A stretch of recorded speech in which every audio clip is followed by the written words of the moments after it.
আসসালামু আলাইকুম। বিসমিল্লাহির রহমানির রহিম। দর্শক, সফলতার পাশাপাশি হাঁস খামার করতে গিয়ে অনেক মানুষ বিফল হয়ে যান। কেন যান এবং সফলতা পাইতে আপনার কি কি প্রয়োজন, এই বিষয় নিয়ে আজকে কথা বলবো। আব্দুল ফার্মিং লাইভ ইউটিউব চ্যানেলের পক্ষ থেকে আপনাদের সবাইকে সাদর আমন্ত্রণ। আশা করি সবাই ভালো আছেন। দেশ এবং দেশের বাইরে যে যেখান থেকে আমাদের ফার্মিং প্রতিবেদনটি দেখতেছে, সবাইকে এই অন্তরস্থল থেকে ধন্যবাদ জানিয়ে শুরু করছি আজকের প্রতিবেদন। দর্শক, হাঁস খামার করতে গিয়েই অনেকেই সফলভাবে পরিচালনা করেন, সফলতা লাভ করেন অল্প দিনের মধ্যে। বিশেষ করে উদাহরণ হিসাবে আমার কাছে থেকে অনেক মানুষ হাঁসের বাচ্চা ক্রয় করে নিয়েছেন। অনেকের বাড়িতে এখনও অনেক আছে, মানে ঠিকই আছে। আমার কাছে থেকে বিভিন্ন ধরনের পরামর্শ নিয়ে থাকেন, আমি পরামর্শগুলো দিয়ে থাকি। কিভাবে পালন করতে হয়, কিভাবে মেডিসিন খাওয়াইতে হয়, কোন সময় কি করতে হয়, বিভিন্ন বিষয় নিয়ে মানে চর্চা হয়ে থাকে। তেনাদের সাথে ফোনে আমাদের যোগাযোগ হয়। কিন্তু মেন বিষয় হলো কি, দুঃখের বিষয়, অনেকেই আমাদের সাথে যোগাযোগ করেন না। এইবার অনেকেরই হাঁস, আমাদের আসাম রাজ্যে পার্শ্ববর্তী অনেকেরই হাঁস ডাক প্লেগ বেমার হয়ে এই যে মাঘ মাসের শেষ, ফাগুন মাসের প্রথম ভাবের থেকে এখন পর্যন্ত অনেকেরই হাঁস কিন্তু এই সমস্যায় পড়ে গেছেন। সর্দি কাশি বিভিন্ন সমস্যায় বিভিন্ন জনের হাঁস অনেক মরে গেছে।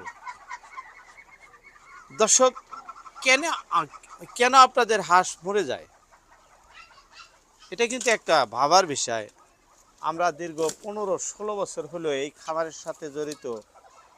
আমাদের হাঁস খামার সুস্থ সবল থাকে। অনেকেই কোন কাকা আপনারা পোষণ করেন ভালো, আমাদের হয় না। কেন হয় না? হওয়ার তো কথা। আমি নিজে যতই জানি, নিজে যাই করি না কেন, দর্শক, সব সময় জানার উপরে আগ্রহ থাকতে লাগে। আর হাঁস পালন করা যেহেতু এর এর চেয়ে সহজ পশুপালন বিভাগে আর কোনো কিছু পালন নাই।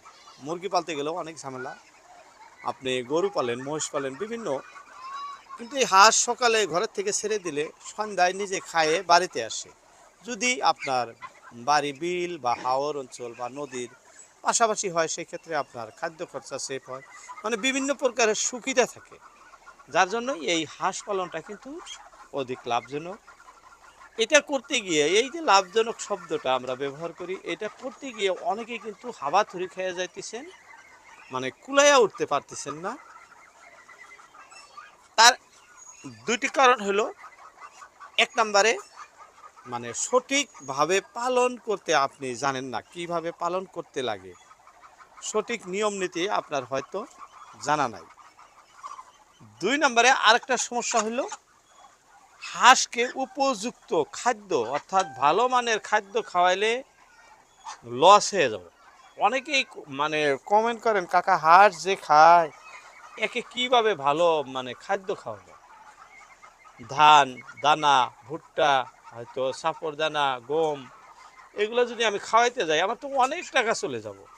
এই যে একটা ভয়, আতঙ্ক, এই আতঙ্কে অনেকেই কিন্তু হাঁসকে ভালো খাদ্যর থেকে বঞ্চিত রাখেন। সেই ক্ষেত্রেও হাঁস আস্তে আস্তে কি হয়, দুর্বল হয়ে যায়, আর সেখান থেকে বিভিন্ন ধরনের বেমারে আক্রান্ত হয়ে হাঁসগুলো কিন্তু মারা যাইতেছে, মানে শুরু হয়ে যায়। এই বছরই এইরকম আমি যেরকম বললাম, এরকম অনেক মানুষের সাথে ঘটছে দর্শক, অনেকের সাথেই। তে আপনাদের বলবো, হাঁস পালন করে যদি আপনি লাভ করতে চান, হাঁসকে ভালো খাদ্য খাওয়াবেন। আপনি একটা অঙ্ক করে নেবেন যে আমি 3 মাস পালবো, 3 মাসে আমার কত টাকার খাদ্য লাগবে, সেটা আপনি একবারে সংগ্রহ করে নেবেন। নাইবা কত টাকার প্রয়োজন সেটা আপনারা মানে একটা তহবিল বানায় নেবেন, যে এর ভিতরে আমি পাইলে এরপরে বিক্রি করে দিব, দেখবেন আপনার লস হবে না। কিন্তু কোনো মানে অঙ্ক নাই, আপনি ওষুধেই পালতেছেন আর পালতেছেন। এখন কয় মাস খাওয়াইলেন, কত গেল, মানে যে ধরনের খাদ্য খাওয়াইলে অল্প দিনে হাঁস বড় হবো সেই ধরনের খাদ্য দিলেন না, যে মানে 3 মাসে যতটুকু হওয়ার কথা 5 মাসে হইতেছে না। সেই ক্ষেত্রে আপনার লস হওয়ার সম্ভাবনা কিন্তু বেশি, কারণ হাঁস পালনের একটা নির্দিষ্ট লিমিট সময় আছে, এর ভিতরেই আপনাকে বিক্রি করতে হবে। আর যারা ডিমের জন্য বা বাচ্চা ফুটে বিক্রি করে উপার্জন করবেন, আমরা যেরকম করি এরকম যদি আশা করছেন, তাহলে কিন্তু হাঁসকে ভালো মানের খাদ্য খাওয়াইতে হবে। আর সেই হাঁসকে ভালো তদবির অর্থাৎ দেখাশোনা করতে হবে, যাতে কোনো ধরনের সমস্যা না হয়। ফার্স্ট টু লাস্ট শিডিউল হিসাবে আপনাকে মেডিসিন খাওয়াইয়া থাকতে হবে, মানে রাখতে হবে। হয়তো আপনার নিজে যদি সঠিক সেভাবে জানা নাই, পার্শ্ববর্তী যে পশু চিকিৎসক আছে তেনাদের সাথে যোগাযোগ করেও আপনি এই বিষয়গুলো ভালো করে জেনে নিতে পারেন। অনেক কৃষি কর্মকর্তা আছে, পশু চিকিৎসক আছে, তেনারা হয়তো কিতাবে পড়ে মানে চিকিৎসক হয়েছেন, ডক্টর হয়েছেন পশু বিভাগের, কিন্তু তেমন অভিজ্ঞতা নাই, কারণ প্র্যাকটিক্যালি তেনারা করেন নাই। ওইরকম ধরনের মানে কৃষি কর্মকর্তার সাথে যোগাযোগ করে অনেকেই কিন্তু বিফল হয়ে যান। তেনারাও খামার সঠিকভাবে তৎপালন করে রাখার জন্য যে নিয়মগুলা বলেন সেইভাবে করতে গিয়েও অনেকের লস হয়ে যায়। এখানেও একটা সন্দেহর জায়গা আছে। তাই শুধু না মানে কৃষি কর্মকর্তাদের উপরে যে নির্ভর করবে তাই নয়, আপনি মাঝে মধ্যে যারা বড় বড় খামার পরিচালনা করে ওনাদের সাথেও যোগাযোগ রাখতেন, ওনাদেরকে বলবেন আমি এইভাবে এটা এটা করতে চাইতেছি বা করতেছি, কিভাবে আমার ভালো ডিম আসবো, ভালো বাচ্চা আসবো, ভালো রেজাল্ট হবো, এই সব বিষয় নিয়ে কোন সময় কী খাওয়াইলে কী হয়, এই বিষয়গুলো নিয়ে আপাতত তেনাদের কাছ থেকে কিছু মানে জ্ঞান নেবেন।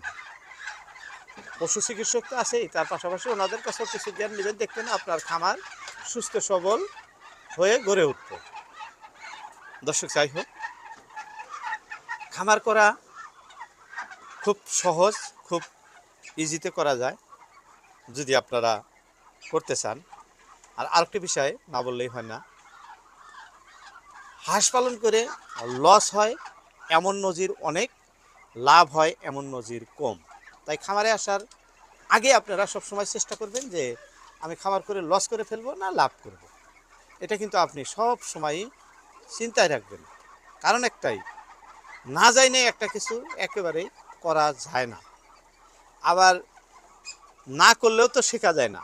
তাই প্রথমে অল্প থেকে শুরু করবেন, করে আপনারা এই বিষয়টা জেনে নেবেন এর মধ্যে কি আছে না আছে, কিভাবে পালতে হয়, কিভাবে ভ্যাকসিন দিতে হয়, একটু যে যখন জানা হয়ে যাব তখন আপনাদের আর কোনো কিছু জানার বাকি থাকবে না। দর্শক, এই যে এইভাবে হাঁসের ডিম নষ্ট হয় দেখছেন, এই যে একটি বাসায় কুচে হাঁস, সেখানে কয়টি হাঁস মারামারি করতেছে, মানে ওই যে ডিমগুলার কীভাবে খায় কি বোঝা যায় না। দেখুন তো এই বাসাটায় কত ডিম আছে, সেই ডিমের মধ্যে এরকম খোকরাইতেছে। কোনো সময় হয় কি কুচে ডিমগুলাও খায় ফেলে। যাই হোক দর্শক, অনেক কথা বললাম বলতে বলতে, আজকে আর নয়, আবার কথা হবে অন্য কোনো ভিডিওতে। আপনাদের সবাইকে আন্তরিক শুভেচ্ছা ও ভালোবাসা জানিয়ে আজকের মতো ইতি টানছি। আসসালামু আলাইকুম।